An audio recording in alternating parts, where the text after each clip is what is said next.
pull today and we pull what we got to pull today, you have $11 in your pocket. This scene is not taking place in the Congo. It has nothing to do with Johannesburg or Cape Town. It is not Nyasaland or Nigeria. This is Florida. These are citizens of the United States, 1960. They are the migrants, workers in the sweatshops of the soil, the harvest of shame.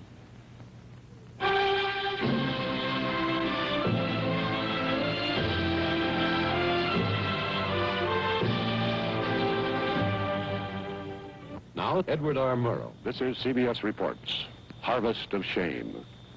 It has to do with the men, women, and children who harvest the crops in this country of ours, the best-fed nation on earth.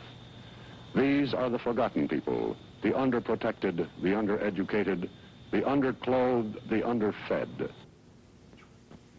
Edward R. Murrow. I like to think of myself as being relatively unimpressible. I really don't have too many heroes, but Edward R. Murrow is certainly one of them. It's not only what he did, but when he did it. He was really a courageous guy, and he's the model for all of us. It's been more than 13 years since Murrow did Harvest of Shame, and he told the story of the plight of the migrant workers probably more eloquently than anyone else ever could. 13 years is a long time. Since then, there have been other fine documentaries on the same subject. Public TV did one called What Harvest for the Reaper, for example. Then Chet Huntley did an NBC white paper on the same subject. He went to the same Florida town that Murrow had visited in 1960. And there have been others. What's new? Unfortunately, not very much. And that's the continuing tragedy and the reason for this update of migrants. Dirt cheap. Put your hand to the handle of my hoe. Let me make another step. Let me go another road. Even though I'm tired, gotta try to make a dollar for my wife and kids living over in the hollow. While migrants have been a controversial topic for a long time, the statistics are undisputed. The life expectancy for one of the workers, according to the U.S. Senate Subcommittee on Migratory Labor, is 49 years. And the infant and maternal mortality rate is 125% higher than the national average. Because migrants are so transient, employers rarely go through the formality of records keeping. That means the workers don't qualify for Social Security benefits. And Gene Washington is an example of what happens when they get old or unable to work. A migrant all his life, he started to lose his eyesight a month ago. What are you going to do if your eyes do bum out on you? Well, that's a question. I don't know. You think the farmer will take care of you? No, I know that. You know he's not gonna? Yeah. So what do you do? I mean, what happens? I don't know. I'll have to get some help from somewhere. Well, how do you feel about it after spending your life in the fields now to come to this with really nothing in your pocket and not being able to work anymore? That's right. It's a bad feeling. In fact of it, when you get where you're not able to work, you're out. There's a statistic that's perhaps the most bitter irony of all. The migrant works 5, 6, or 7 days a week, and he earns less than the city of New York gives its average welfare recipient. All the unhappy statistics about the world of the migrants somehow become less important next to this one. It's right off the pages of Charles Dickens.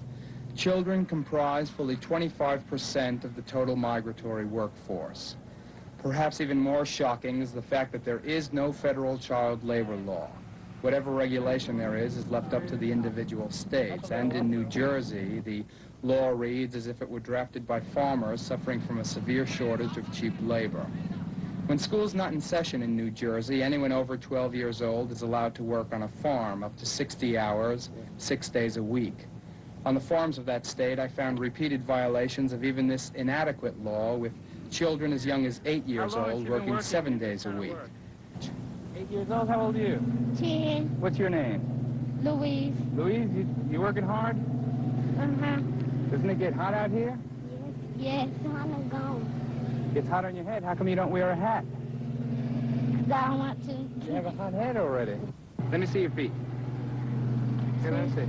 Strawberry stains. Well, let me see it again. Strawberry stains been on it. Oh, boy, they're so hard. As I see it, there are two different issues involved in the question of how to stop the harvest of shame. The first is how to alleviate the misery and improve the living conditions of migrant workers in general.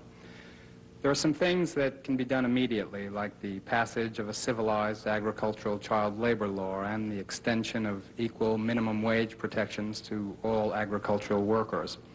To help out the hard-pressed family farmers, perhaps the federal government can begin to subsidize the wages of the workers instead of subsidizing the big corporate farmers not to grow things. Health and education programs must be refunded instead of vetoed or cut back. There are other specific, lots of them, but when it gets right down to the bottom line, it's all going to depend on whether or not farm workers remain voiceless, and I'm talking about unions. The men who work dirt cheap must be given the same right to join a union as any other American worker. Which union? Only the workers can decide that through a fair and federally supervised election. Now, for California's grape and lettuce companies, that election should be held as soon as possible.